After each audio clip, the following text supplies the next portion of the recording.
যে কোনো সাধারণ বাড়ি হানাবাড়ি হয়ে ওঠে একটি রক্তাক্ত অতীতের কেন্দ্র ধরে।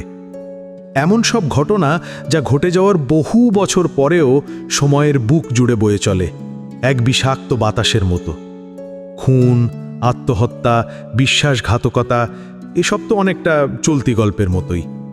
কিন্তু সত্যিকারের হানাবাড়ি গঠনের জন্য প্রয়োজন এমন কোনো চাপা দীর্ঘশ্বাস, অপূর্ণ বাসনা, এমন কিছু কান্না যা মানুষ শোনে না কিন্তু বাতাস জানে। আমি এসেছিলাম সেই কান্নার উৎস খুঁজতে। অনেক দিন ধরে ইন্টারনেট ঘেটে খুঁজছিলাম এমন কোনো জায়গা যেখানে ভৌতিক কিছু ঘটেছে বলে প্রচলিত আছে। তখনই প্রথম চোখে পড়ে দক্ষিণাঞ্চলের প্রত্যন্ত গ্রামে অবস্থিত এক পুরনো বাংলো বাড়ির নাম ভেলু বাড়ি। নামটা প্রথমে হাস্যকর মনে হলো, বাড়ির ইতিহাস রীতিমতো শিউরে ওঠার মতো।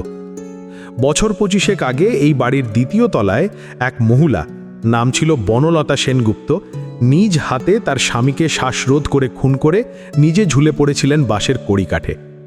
তবে পুলিশ রিপোর্ট অনুযায়ী তার স্বামীর শরীরে কোনো আত্মরক্ষার চিহ্ন ছিল না। মৃত্যুটা যেন পূর্ব পরিকল্পিত, বা হয়তো তারা কেউই বাঁচতে চাননি আর। বাড়িটার ছবি আর কিছু বিবরণ নিয়ে আমি কাগজে প্রিন্ট করে রেখেছিলাম। সেগুলো নাড়াচাড়া করলেই ভিতরে কেমন একটা শীতলতা ছুঁয়ে যায়। ভেলু বাড়ি, 3 তলা লাল ইটের প্রাসাদোপম বাংলো, বিশাল ছাদ, সরু বারান্দা আর সিঁড়ি বেয়ে ওঠা ধবধবে সাদা রেলিং। দিনের আলোয় বাড়িটা যেমন নিস্তরঙ্গ দেখায়, সূর্য অস্তমিত হতেই তার রং বদলাতে শুরু করে। একটা অনুচ্চারিত ছায়া যেন কপালের ওপর ভর করে বসে আছে। বাড়িতে ঢোকার আগেই আমি বুঝতে পারি এখানে কিছু একটা আছে। বাতাসের মধ্যেই সেই গল্পটা ঝুলে আছে অদৃশ্য দড়ির মতো। স্থানীয় এক কেয়ারটেকারের কাছ থেকে টাকার বিনিময়ে 1 রাতের জন্য চাবি সংগ্রহ করেছিলাম। শর্ত একটাই, সে আমাকে শুধু চাবি দেবে, সাথে থাকবে না। বাড়ির ভিতরে পা দিতেই মনে হলো যেন এক নিঃশব্দ শোক আমাকে বুকে জড়িয়ে ধরেছে। ধুলোর গন্ধ, পুরনো কাঠের সোদা গন্ধ আর কিছু অদ্ভুত পচা মতন গন্ধ বাতাসে মিশে আছে, অথচ চোখে পড়ে না কিছুই। দ্বিতীয় তলার দিকে উঠতে উঠতেই বুঝলাম সুইচ বোর্ডে 4টে বোতাম থাকলেও আলো জ্বলে মাত্র 3টে ঘরে। একটার সুইচ কোনো কাজ করছে না। প্যাসেজটা বেশ অন্ধকার। তৃতীয় তলায় উঠতেই দেখি একমাত্র ঘর যেটা সম্পূর্ণ বন্ধ। ইন্টারনেট থেকে পড়া তথ্য অনুযায়ী এই ঘরেই বনলতা আত্মহত্যা করেছিলেন। দরজার সামনে দাঁড়াতেই একটা ঠান্ডা হাওয়া বয়ে যায় বুকের ভিতর দিয়ে। ভেতরে ঢুকে দেখি বিছানাটা জানলার পাশেই, এক পাশে একটা টেবিল আর তার উপরে ধুলো পড়ে থাকা একটা পুরনো কাঁচের জগ।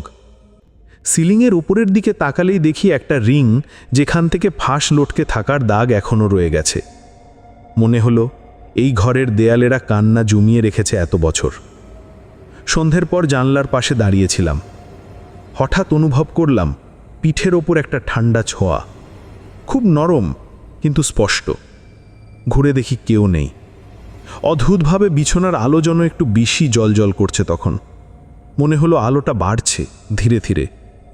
সাধারণত ভূতেরা অন্ধকার ভালোবাসে, তবে এখানে ঠিক উল্টো, যেন সে আলোতেই বাস করে। কিছুক্ষণ শুয়ে পড়ি।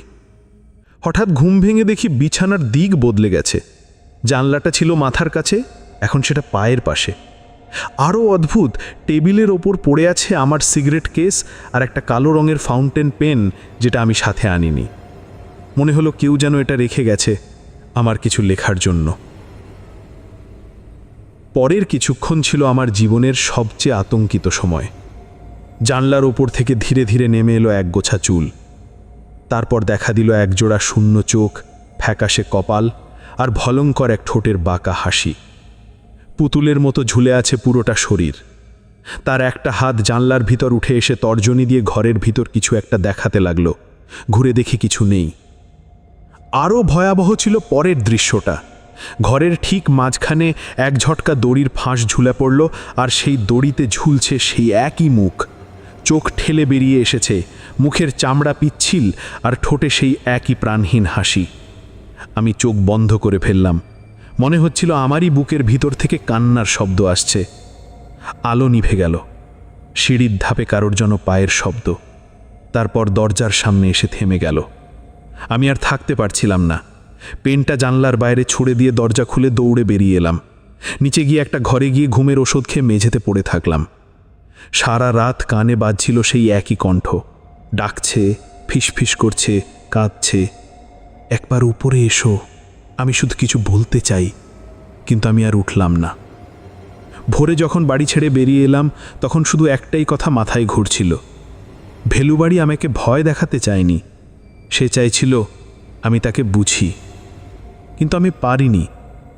তাই আজও প্রতিটি অন্ধকার জানলায়, প্রতিটি উল্টে যাওয়া বিছানায় সেই আকুতি থেকে যায়। সে অপেক্ষা করে পরবর্তী আগন্তুকের, যে হয়তো একদিন জানতে পারবে বনলতা শুধু মারা যাননি, তাকে হত্যা করা হয়েছিল। গল্পের পরের পার্টের জন্য কমেন্ট করতে ভুলবেন না।